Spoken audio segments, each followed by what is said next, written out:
ये देखें भाई, इधर ज़ख्मी सफ़ेद ही बच्चा था, हंडिया में अच्छा बड़ा हो गया था, लेकिन इसको ज़ख्मी कर दिया इसकी माँ ने। पता नहीं माँ ने किया या किसने किया, इसे इनमें से पूरी सर पे इसकी चोटें लगी हैं। अब इसको मैं निकालती हूँ और ये लेकर आएंगे पॉलीफैक्स और सरसों का तेल। देखते हैं ये आगे है तो बच्चा ही अभी।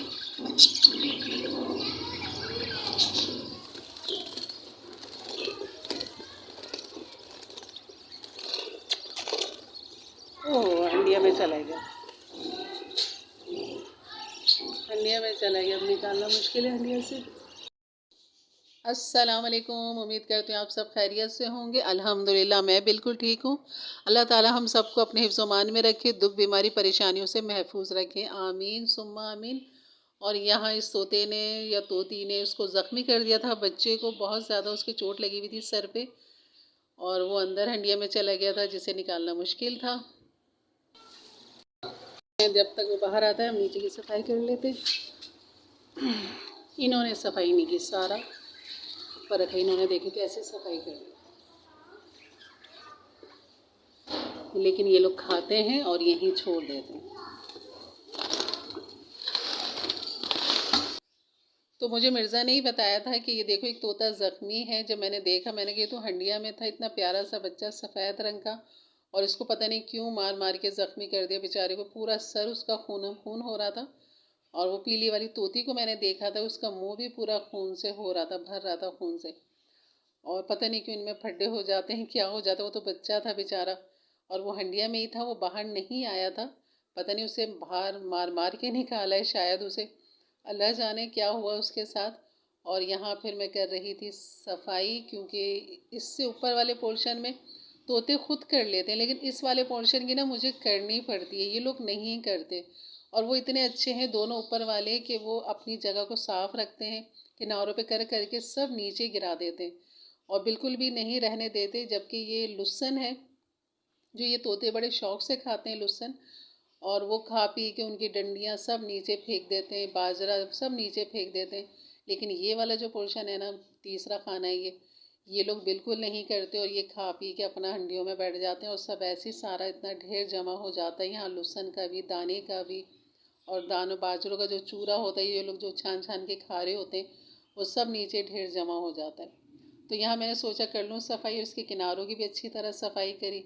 और इस तरह ये सुबह की रूटीन थी मेरी, कि बस मिर्ज़ा के जाने के बाद जब यहाँ नज़र पड़ी तो ये काम करना शुरू कर दिया मैंने। और मिर्ज़ा ने ही बताया था कि परिंदा कोई ज़ख्मी है, तो मैं फिर ये ग्लव्स पहन कर आ गई थी, और उनके उसके लिए मैं पॉलीफैक्स और तेल, मिर्ज़ा ने कहा था तेल लगा देना उसके सर पे तो अकड़ाहट नहीं होगी उसे। तो मैंने सोचा चलो तेल भी और पॉलीफैक्स भी जो भी लगवा ले, लेकिन वो तो अंदर बेचारा ऐसा ही गया कि ये देखें तोती जो ऊपर बैठी है ना, ये जो अंदर गई है, हाँ इसने इसने मारा है। और क्यों मारा, ये तो ऊपर है, और मेरे ख्याल से तोता भी ऊपर ही था सफ़ेद वाला, ये इसकी माँ ही होगी, और ये निकल नहीं रहा होगा, शायद यही वजह हो, अल्लाह जाने। तो बस वो थोड़ा काम वाम करके वहाँ से मैं अंदर आ गई थी।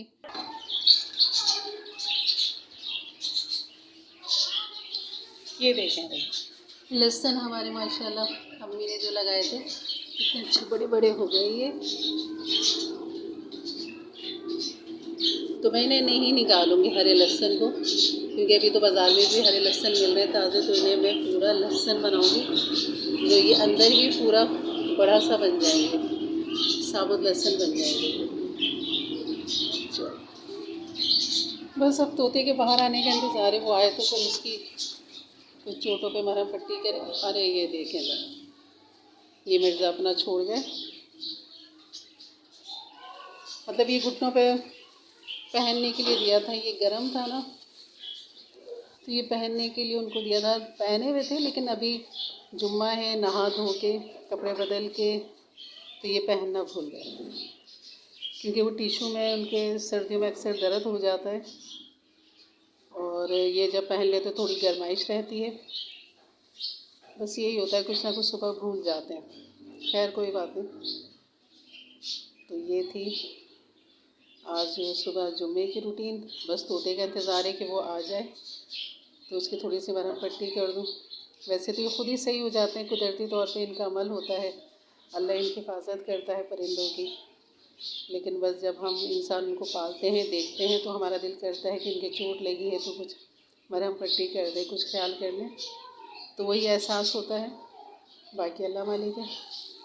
आपको दिखाऊंगी एक दिन मैं पकड़ के इंशाल्लाह, अगर वो हाथ में आ गया, मेरे अंदर नहीं गया तो ज़रूर दिखाऊंगी।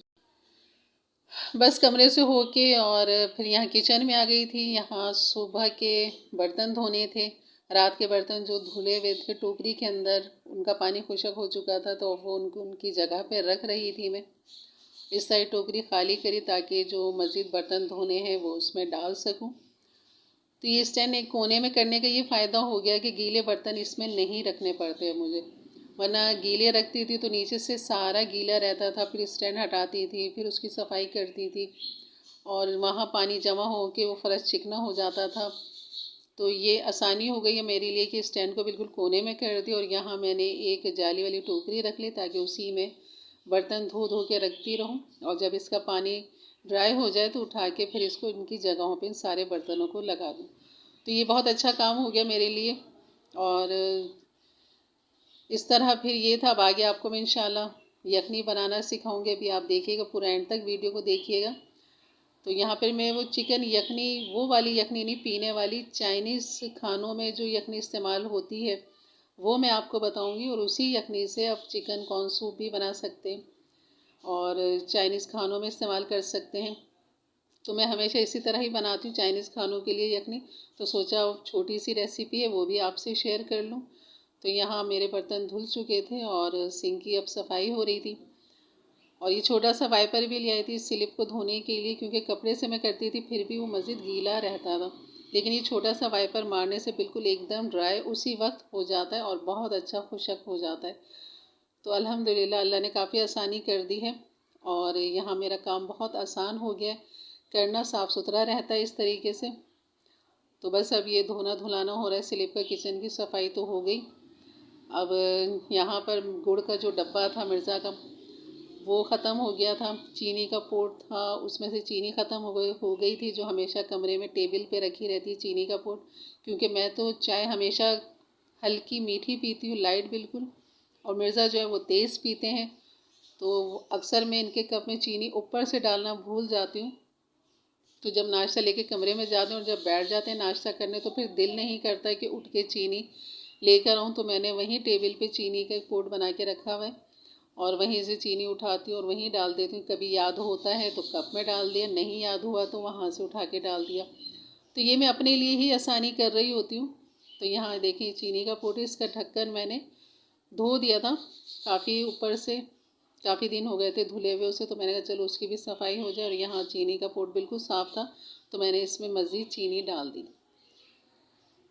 तो इस तरह मैं अपने घर के रूटीन के काम करती हूँ। और ये इस तरह देखें वाइपर बहुत बेहतरीन है, ये छोटा सा वाइपर कपड़े से साफ़ करने से बेहतर है इस तरह का वाइपर छोटा सा स्लिप के लिए रखें, बहुत अच्छा पानी साफ़ हो जाता है, बल्कि ड्राई हो जाता है।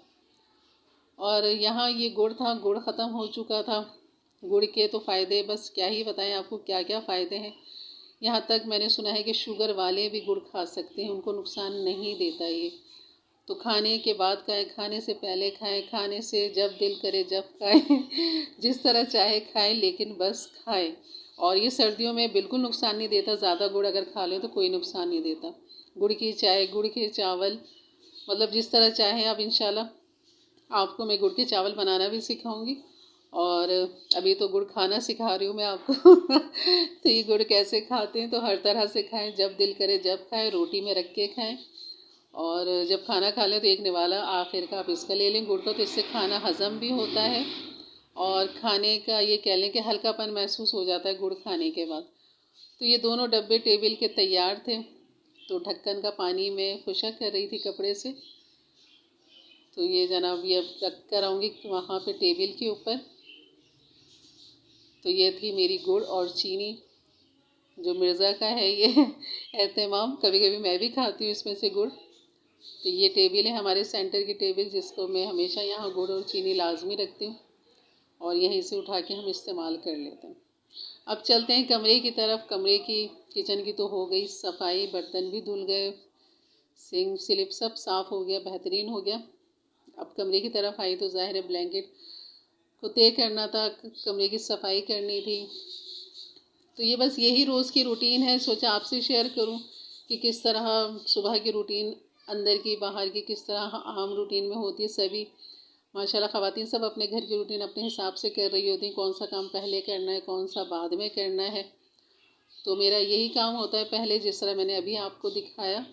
और वो लहसुन तो अम्मी वाला देखें कितना अच्छा बड़ा हो रहा है माशाल्लाह, और हरे हरे पत्ते उसके बाहर आ गए। तो मैंने सोचा नहीं निकालूं, क्योंकि मैं हरा लहसुन लेकर आ गई थी।